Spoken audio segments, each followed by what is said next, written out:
इसके पहले वाले क्लास में हम लोग chemical properties of metals and non metals में reaction with oxygen and reaction with water हम लोग खत्म कर चुके हैं, है ना। आज का हमारा टॉपिक होने वाला था रिएक्शन विथ एसिड, लेकिन हमको लगा कि इसको पढ़ाने से पहले आप लोगों को एक अलग सा टॉपिक पढ़ा देना चाहिए, जो कि हमारा है रिएक्टिविटी सीरीज ऑफ मेटल्स, ठीक ना।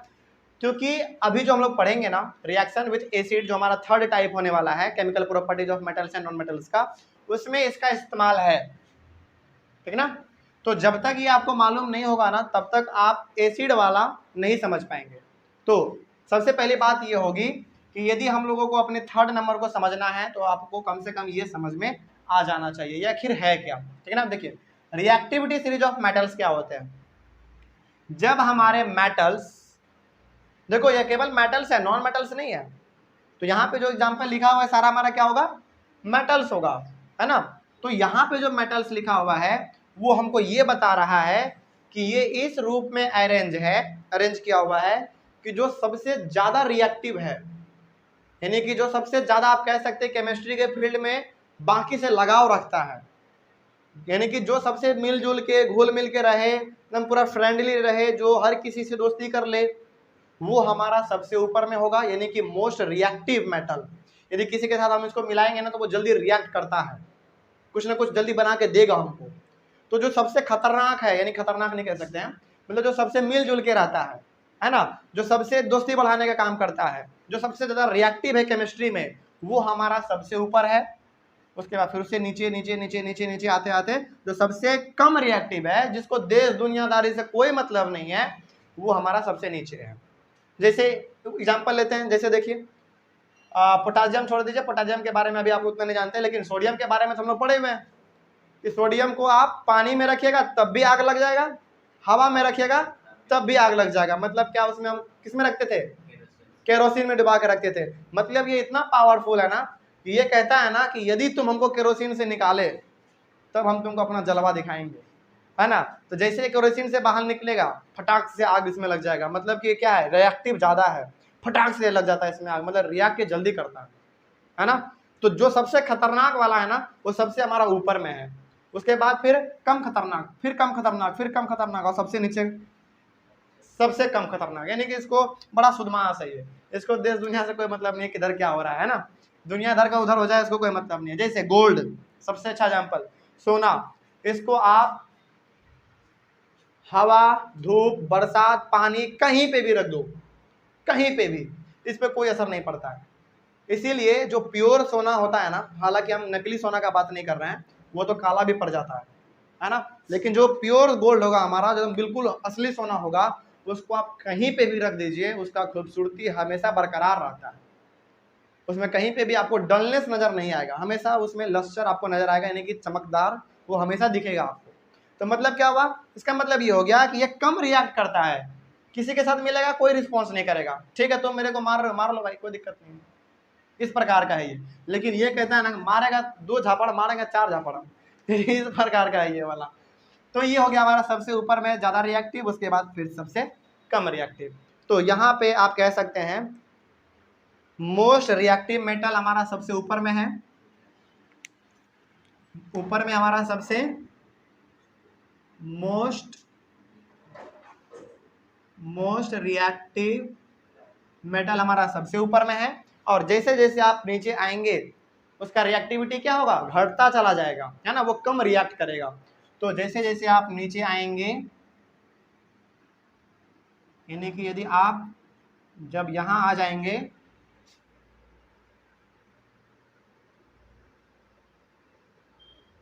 तो गोल्ड हमारा क्या हो जाएगा, लेस रिएक्टिव मेटल। तो इसको आप कह सकते हैं लेस रिएक्टिव मेटल। तो ये हो गया हमारा रिएक्टिविटी सीरीज। और इसके जो बीच में पढ़ते हैं ना हमारे कुछ इस प्रकार का, 5वां 6वां 7वां 8वां ये सब नंबर, ये मतलब बीच बीच के हैं, इनको थोड़ा सा दुनियादारी से मतलब है ना, क्या किधर चल रहा है, क्या हो रहा है नहीं हो रहा है, इसको मतलब है। लेकिन इसको तो पूरा मतलब है, इससे कम मतलब इस बीच वाले को है ना, और नीचे वाले को तो कोई मतलब ही नहीं है कि तुम क्या कर रहे हो, हमको कोई मतलब नहीं है। ठीक ना। तो इस प्रकार से हमारा ये रिएक्टिविटी सीरीज है। तो कोई पूछे कि रिएक्टिविटी सीरीज हमको क्या बताता है, हमको ये बताता है कि कौन मेटल सबसे ज्यादा रिएक्टिव है और कौन कम रिएक्टिव है। जब हम लोग उसको अरेंज फॉर्मेट में अरेंज कर देंगे ना, तो वही हमारा फॉर्मेट कहलाता है ये वाला रिएक्टिविटी सीरीज ऑफ मेटल्स बस। लेकिन हाँ, हमेशा याद रखना इसमें केवल और केवल मेटल है, नॉन मेटल नहीं है, ठीक ना। चलो आगे बढ़ते हैं फिर। अब हमारा अपना जो है तीसरा पार्ट स्टार्ट होता है। तीसरा पार्ट हमारा क्या था, रिएक्शन विथ एसिड, है ना। इसके पहले वाले क्लास में हम लोग रिएक्शन विथ ऑक्सीजन और रिएक्शन विथ वाटर पढ़ चुके हैं। आज का हमारा टॉपिक है रिएक्शन विथ एसिड, ठीक है। चलिए स्टार्ट करते हैं। तो टॉपिक नंबर 3 हमारा है रिएक्शन विथ एसिड्स। क्या होगा जब हमारा मेटल और नॉन मेटल एसिड के साथ रिएक्ट करेगा। देखो जब भी हम लोग एसिड का बात सुनते हैं ना, नाम जब भी हम लोग एसिड का सुनते हैं, तो हमेशा हमारे दिमाग में ख्याल आता है कि एक ऐसा कोई चीज होगा यदि शरीर पे गिर गया तो जला देगा। यानी कि जब भी एसिड का नाम हम लोग सुनते हैं तो हमारे माइंड में एक नेगेटिव सेंस ही आता है ना। अच्छा एसिड होगा मतलब कि कुछ खतरनाक होगा, ऐसा नहीं है। दुनिया का हर एक एसिड उतना खतरनाक नहीं है, कोई कोई एसिड ही खतरनाक है। बहुत सारा एसिड है जो कि हमारे बॉडी के लिए बेनिफिशियल है और जिसको कि हम लोग डेली खाते भी हैं। तुमको जान के बड़ा हैरानी होगा कि हमारे बॉडी में एक एसिड हमेशा प्रेजेंट रहता है, HCl, हाइड्रोक्लोरिक एसिड, हमेशा प्रेजेंट है। अच्छा क्लास 7 में पढ़े होगे शायद, हमारे स्टमक में 3 चीज पाया जाता है, मालूम है। पहला हमारे स्टमक में हाइड्रोक्लोरिक एसिड, उसके बाद फिर एक और है हमारा म्यूकस, म्यूकस के बाद फिर हमारा है शायद म्यूकस के बाद लाइपेज, ऐसा कुछ करके है। 3 चीज हमारा पाया जाता है, ये अभी रिमाइंड नहीं कर पा रहे, लेकिन 3 चीज है। तो हमारे स्टमक में HCl है, हाइड्रोक्लोरिक एसिड है वो हमारा। तो हमारे बॉडी में जब एसिड हो सकता है तो सोचो कितना ज़्यादा वो फायदेमंद होगा। मेनली उस एसिड का काम हमारे बॉडी में जो कीड़ा मकोड़ा चल गया ना गलती से, बैक्टीरिया ये सब, उसको मारना है ना। तो हर एक एसिड हमारे लिए उतना खतरनाक नहीं होता है। बहुत सारे एसिड हमारे लिए ऐसे हैं जो कि हम लोग डेली यूज करते हैं। एग्जाम्पल बताते हैं, जैसे दही खाते हो ना, दही में लैक्टिक एसिड है, वो भी एसिड है हमारा। नींबू वाला चाय पीते हो ना, सिट्रिक एसिड है उसमें हमारा, है ना।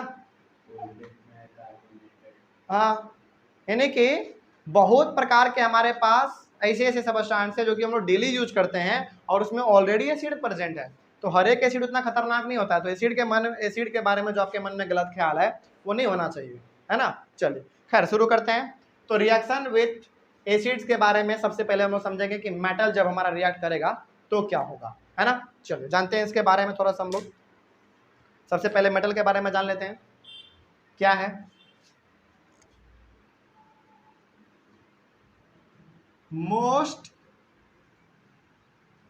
most reactive metals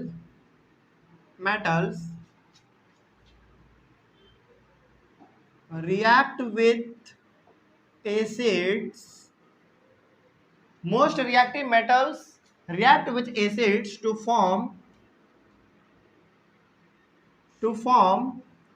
salt and hydrogen gas.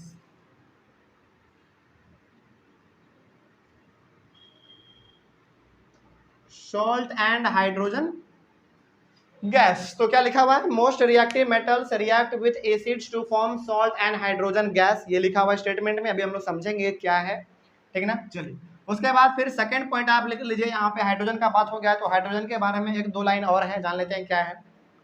Hydrogen gas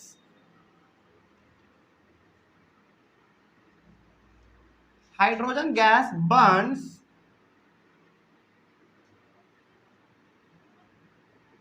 with a pop sound. Hydrogen gas Burns with a pop sound. उसके बाद फिर it indicates the presence of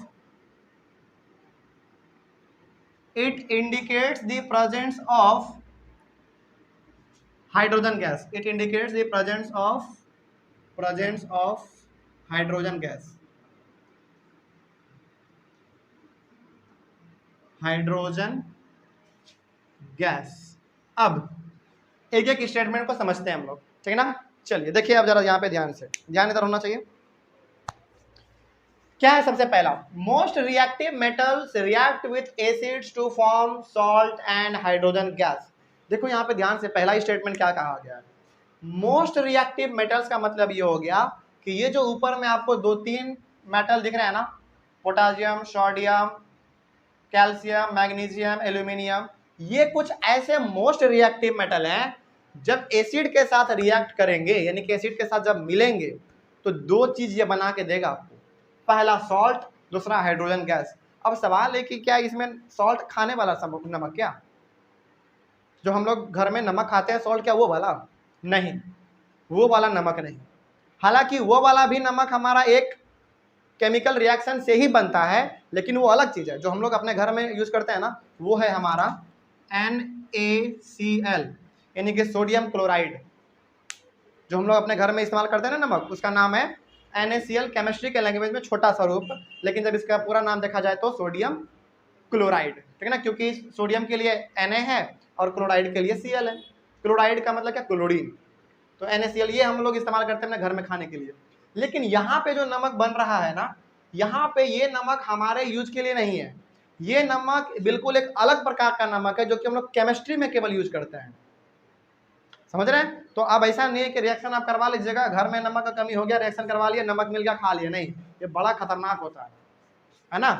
तो इसमें हमारा जो रिएक्टिव मेटल है, जब रिएक्ट करेंगे तो हमारे सामने दो चीज बन के आएगा, सॉल्ट और हाइड्रोजन गैस। तो क्या इतना से हम लोग अपना एक स्टेटमेंट तैयार कर सकते हैं क्या? कर सकते हैं। क्या करेंगे, चलिए बताइए।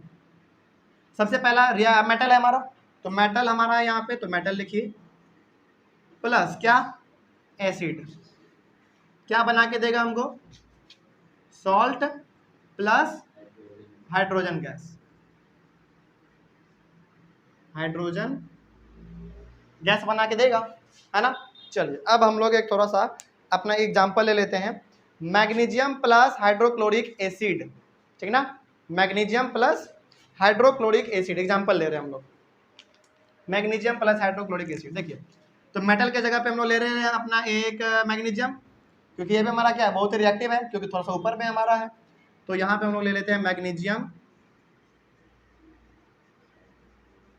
मैग्नीशियम प्लस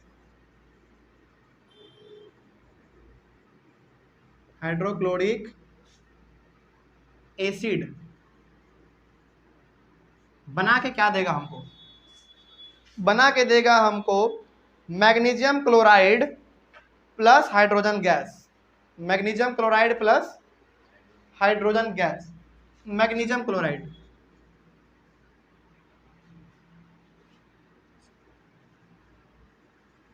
मैग्नीशियम क्लोराइड कहाँ लिख दें, चलो यहाँ पे लिख दें,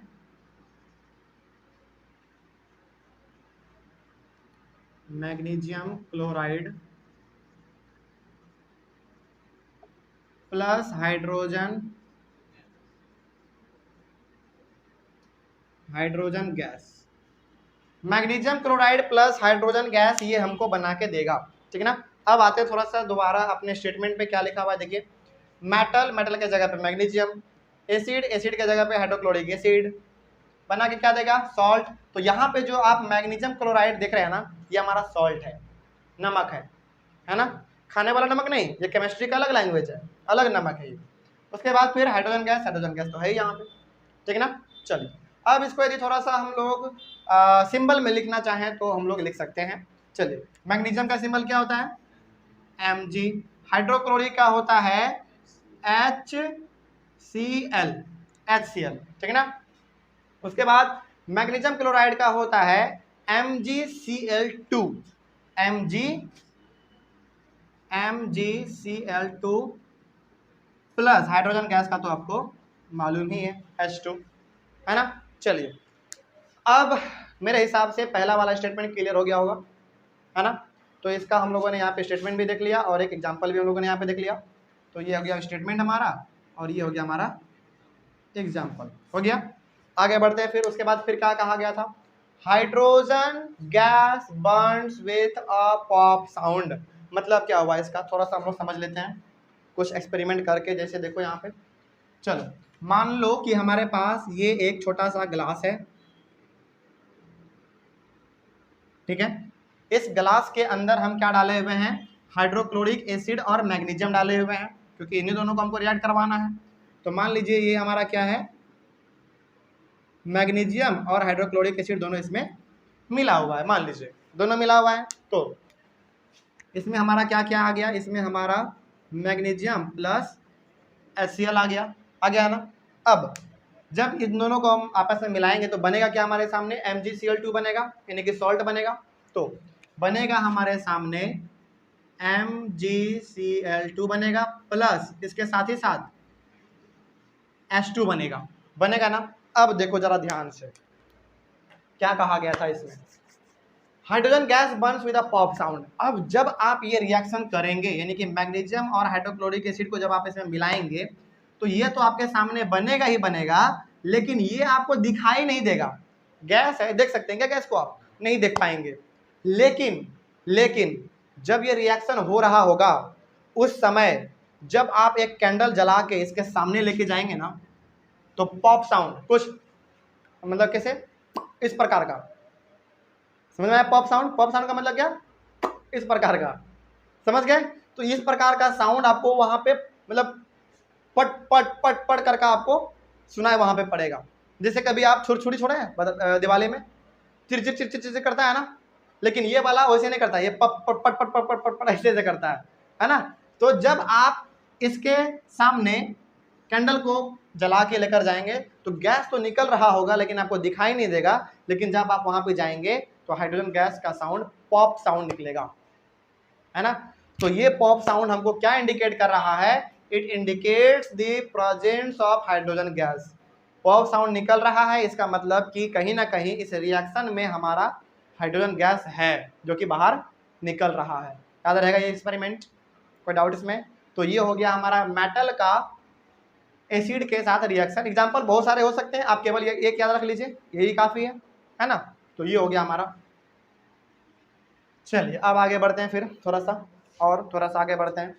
ये तो हो गया हमारा थोड़ा बहुत मेटल के साथ, है ना। लेकिन नॉन मेटल के साथ क्या हाल है, नॉन मेटल बोल रहे हैं, हाँ नॉन मेटल क्या है देखते हैं।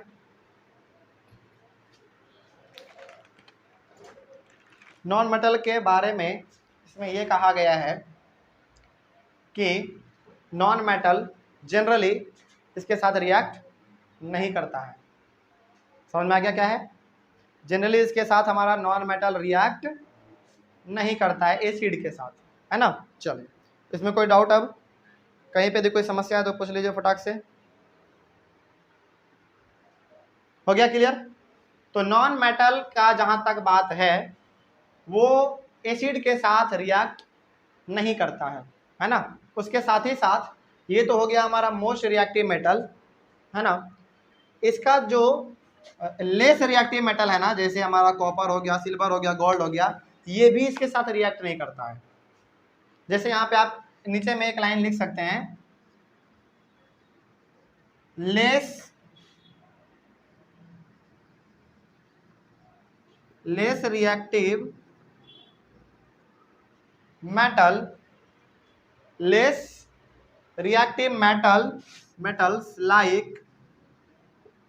like कॉपर हो गया, silver and gold do not react with acids। तो ये हमारे एसिड्स के साथ रिएक्ट नहीं करते हैं, ठीक है ना। तो ये जो हमारा कुछ खास रिएक्टिव वाला था, कुछ ये सब हो गया, ये सब एसिड के साथ रिएक्ट करते हैं। जब एसिड के साथ रिएक्ट करेंगे तो हाइड्रोजन गैस निकलेगा और सॉल्ट निकलेगा, और हाइड्रोजन गैस पॉप साउंड के साथ बर्न करेगा, जलेगा वो। और यही हमको बताता है कि रिएक्शन में हाइड्रोजन गैस प्रेजेंट है। और ये कुछ हमारे पास लेस रिएक्टिव मेटल हैं जो कि रिएक्ट नहीं करते हैं, रिएक्ट एसिड के साथ नहीं करते हैं। अब जब रिएक्ट नहीं कर रहा है तो हाइड्रोजन गैस भी नहीं निकलेगा, तो साउंड भी नहीं निकलेगा, है ना। तो ये हो गया हमारा बात रिएक्शन विथ एसिड्स का। चलिए अब इसमें यदि कोई समस्या है किसी को तो पूछ लीजिए फटाफट, 2 मिनट का टाइम है, पूछ लीजिए फटाफट एकदम, कोई भी यदि डाउट हो तो। कोई डाउट किसी को? तो यहाँ पे हम लोगों ने जो नॉन मेटल के बारे में पढ़ा है, वो नॉन मेटल हमारा जनरली एसिड के साथ रिएक्ट नहीं करता है। आप स्टेटमेंट में नीचे एक लाइन में लिख लीजिएगा कि non metal generally do not react with acids, react नहीं करते हैं वो, है ना। चलिए कोई डाउट अब इसमें? तो यह इसमें इस क्लास से हम लोग रिएक्टिविटी सीरीज के बारे में भी पढ़ लिए, इसके साथ ही साथ हम लोगों ने रिएक्शन विथ एसिड भी पढ़ लिया है, ठीक है ना। चलिए तो इसको आप याद रखेंगे, potassium, sodium, calcium, magnesium, aluminium, zinc, iron, lead, copper, silver, gold, और ये आपको क्लास 10 तक काम देगा, क्योंकि क्लास 10th में भी एक चैप्टर है हमारा मेटल्स एंड नॉन मेटल्स, उसमें भी सेम चीज़ है, उसमें भी आपको यही बताया जाएगा कि कौन ज़्यादा रिएक्टिव है, कौन कम रिएक्टिव है ना। चलिए इसमें कोई डाउट नहीं ना, अब क्लास ओवर किया जाए। इसके बाद फिर हम लोग पढ़ेंगे अपने चौथे वाले टाइप को, रिएक्शन विथ बेसिस, बेस के साथ, ठीक है। चलो thank you very much and have a nice